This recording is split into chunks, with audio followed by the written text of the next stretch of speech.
خوشبویات کیسے ہوتی تھی؟ بریلی کے تاجدار سے پوچھو، وہ فرماتے انبر زمین، عبیر ہوا، مشک تر غبار۔ کہتے گلی کا حال کیا ہو جاتا تھا کہ زمین انبر جیسی ہو جاتی، غبار مشک جیسا ہو جاتا، ہوا عبیر ہو جاتی۔ فرماتے انبر زمین، عبیر ہوا، مشک تر غبار، ادنا سی یہ شناخت تیری رہ گزر کی ہے۔ بلکہ سچی بات بتاؤں، وہ تو 1400 سال پرانی بات تھی نا۔ آج بھی کسی کو مدینے لے جاؤ، عاشق رسول ہو، دل جو ہے وہ عشق رسول سے بھرا ہوا ہو، آنکھوں پہ پٹی باندھ دو، اسے نہ بتاؤ کہاں لے جا رہے ہو، وہ مدینے میں داخل ہوگا تو بتا دے گا یہ ہوائیں اور ہیں، یہ فضائیں اور ہیں۔ شاعر کہتے ہیں نا، عرصہ ہوا طیبہ کی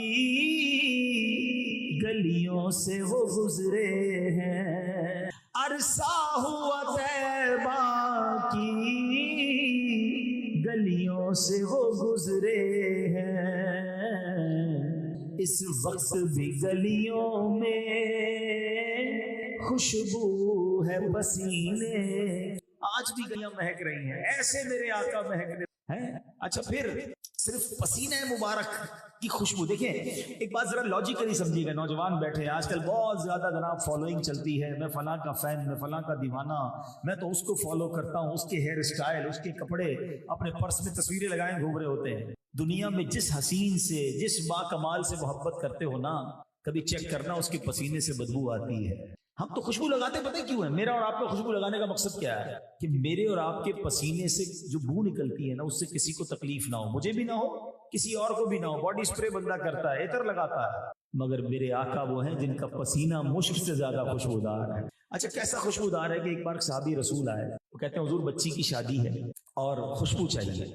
عرب کے لوگ بڑی خوشبو لگاتے ہیں، میں اللہ سے دعا کرتا ہوں رب کریم آپ کو جلدی جلدی مکے مدینے کی حاضری عطا فرمائے۔ جب وہاں جائیں گے بڑی مہنگی مہنگی عطر کی دکانیں ہیں، بڑا مہنگا عطر، وہ خوشبو بڑی شوق سے لگاتے ہیں۔ تو صحابی رسول نے کہا حضور بچی کی شادی، خوشبو چاہیے۔ پیارے آقا علیہ الصلوۃ والسلام نے ان کو پیسے نہیں دیے کہ یہ پیسے لو جا کے عطر خرید لو، فرمایا کل آنا، کھلے منہ والی شیشی لے کر آنا، ساتھ ایک لکڑی کا ٹکڑا بھی لانا۔ وہ صحابی حاضر ہوئے اور کھلے منہ والی شیشی لے کر آ گئے۔ پیارے آقا علیہ الصلوۃ والسلام نے ان کے سامنے ہی اپنے مبارک ہاتھوں سے پسینہ نکالنا شروع کیا۔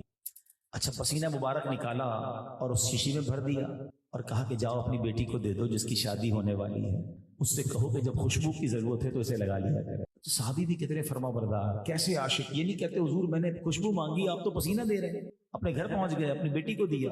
اللہ اکبر، وہ بیٹی بھی فرما بردار۔ آج کل تو دلہنوں کی لسٹیں ہی ختم نہیں ہوتی، وہ صحابیہ بھی ہیں، آقا کی امتی ہیں، صحابی کی بیٹی ہیں، کہتی مرحبا۔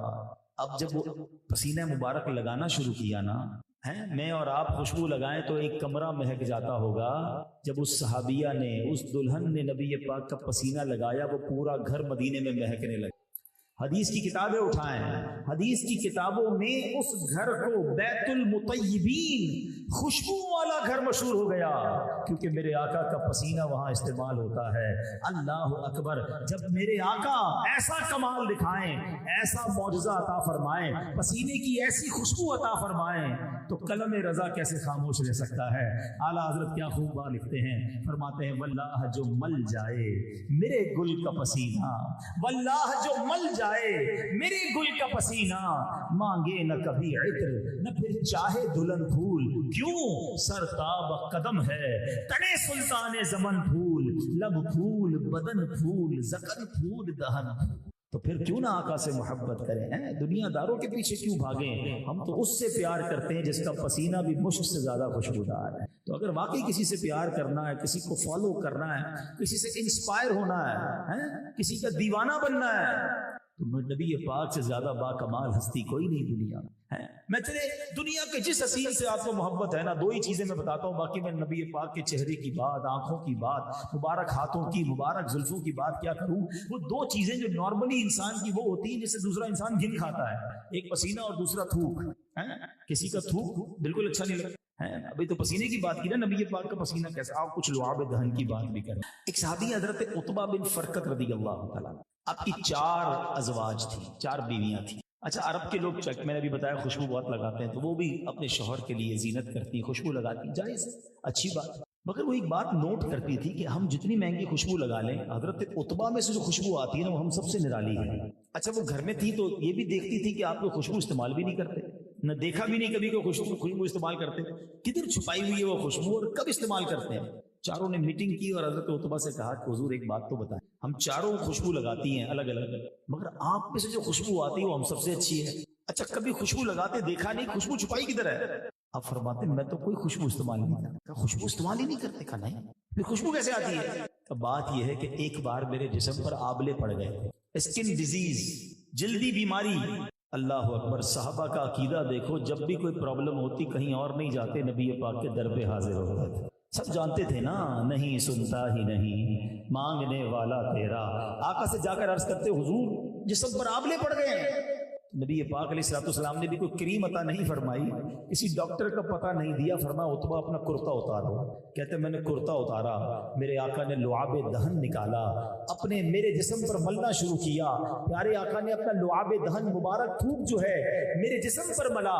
حضرت عتبہ کہتے ہیں وہ دن ہے, آج کا دن ہے, بیماری تو چلی گئی, جسم مہکا ہی جا رہا ہے. ہائے ہائے ہائے, ہے کوئی ایسا کائنات میں اس نبی سے پیار نہ کرے تو کس سے پیار کرے؟ کہ دنیا کے حسینوں کے پیچھے کیوں بھاگنا ہے؟ اعلیٰ حضرت امام اہل سنت فرماتے ہیں نا, وہ خدا نے ہے مرتبہ تجھ کو دیا, نہ کسی کو ملے نہ کسی کو ملا, کہ کلام مجید نے کھائی شہا, تیرے شہر و کلام و بقا کی قسم, تیرا مسند ناز عرش بری, تیرا محرم راز روح امی, تو ہی سرور ہر دو جہاں ہے شہا, تیرا مثل نہیں ہے خدا کی قسم. تو آج سارے میرے بھائی نیت کریں کہ انشاءاللہ روزانہ کثرت کے ساتھ درود پاک پڑھیں گے. سوچو نا, میں ادھر درود پڑھوں فرشتوں کو خوشبو جاتی ہے, تو درود پڑھنے والے کی زندگی کیسی مہک جائے گی. ادھر انشاءاللہ زندگی بھی مہکے گی, ادھر قبر بھی مہک جائے گی انشاءاللہ. تو کثرت سے درود پاک پڑھنے کی نیت کریں. ایک بار محبت کے ساتھ با آواز بلند درود پاک بھی پڑھ لیں. صلو علی الحبیب صلی اللہ تعالی علی محمد صلی اللہ علیہ وسلم.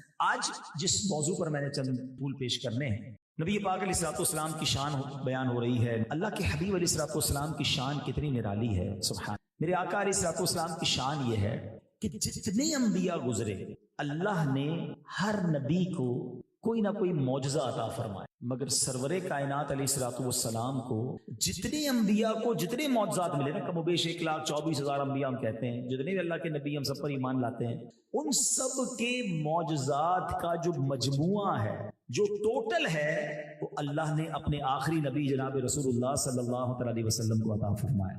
اچھا پھر صرف یہی نہیں, چند معجزات ایکسٹرا اس کو کہتے ہیں ایکسیپشنل, خصائص کبریٰ جنہیں کہا جاتا ہے, جو کسی اور کو عطا نہیں کیے, وہ صرف نبی پاک صلی اللہ تعالی علیہ وسلم کو.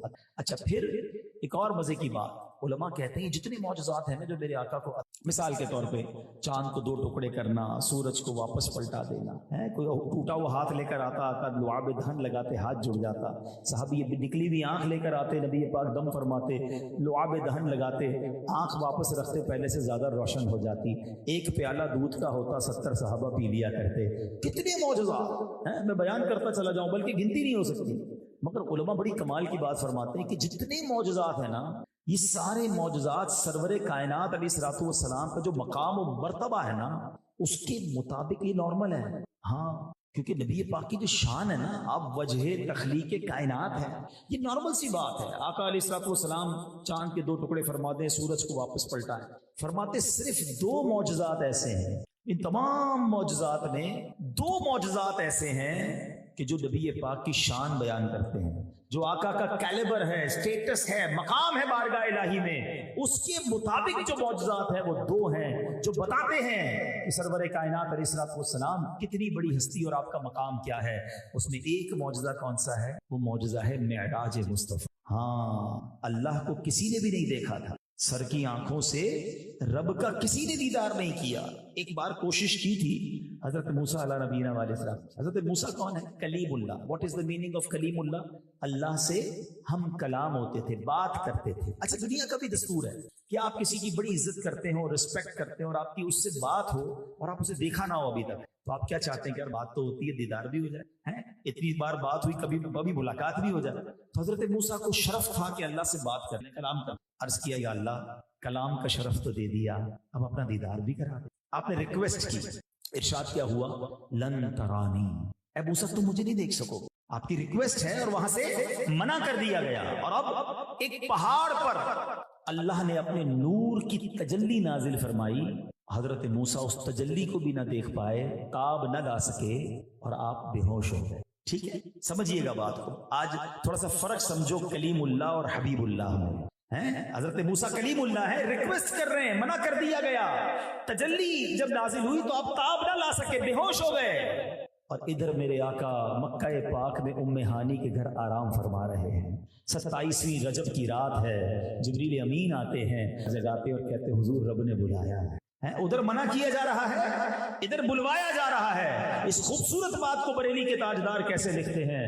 آپ فرماتے ہیں تبارک اللہ شان تیری تجھی کو زیبا ہے بے نیازی۔ اے اللہ تیری شان بے نیازی بھی کمال کی ہے، تیری شان نرالی ہے۔ یا اللہ کہیں تو منع فرما رہا ہے، لن ترانی فرمایا جا رہا ہے، اور کہیں محبوب کو بلایا جا رہا ہے۔ سنو اعلیٰ حضرت کیا کہتے ہیں، تبارک اللہ شان تیری تجھی کو زیبا ہے بے نیازی، کہیں تو وہ جوش لن ترانی، کہیں تقاضے وصال کے تھے، کہیں تو بلایا جا رہا ہے۔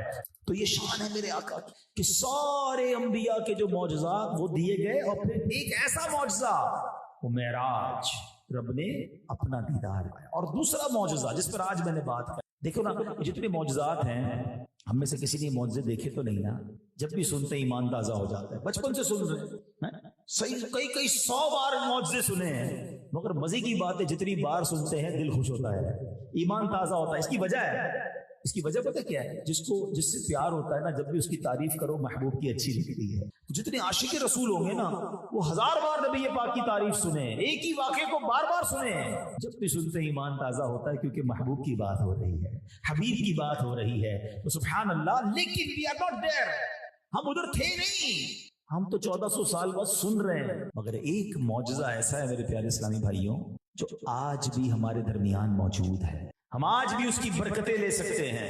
اور ایک اور مزے کی بات بتاؤں، وہ سب سے بڑا معجزہ، اس کو اعظم المعجزات کہا گیا، the biggest miracle of رسول اللہ صلی اللہ تعالیٰ علیہ وسلم، سب سے بڑا معجزہ ہے اور ہمارے پاس ہے۔ اب وہ کون سا معجزہ ہے؟ وہ معجزہ ہے قرآن مجید، فرقان حمید۔ ہاں، یہ سب سے بڑا معجزہ ہے۔ اللہ نے فرمایا کہ اگر ہم اس کو کسی پہاڑ پر نازل کرتے، وہ پہاڑ بھی ریزہ ریزہ ہو جاتا اللہ کے خوف سے۔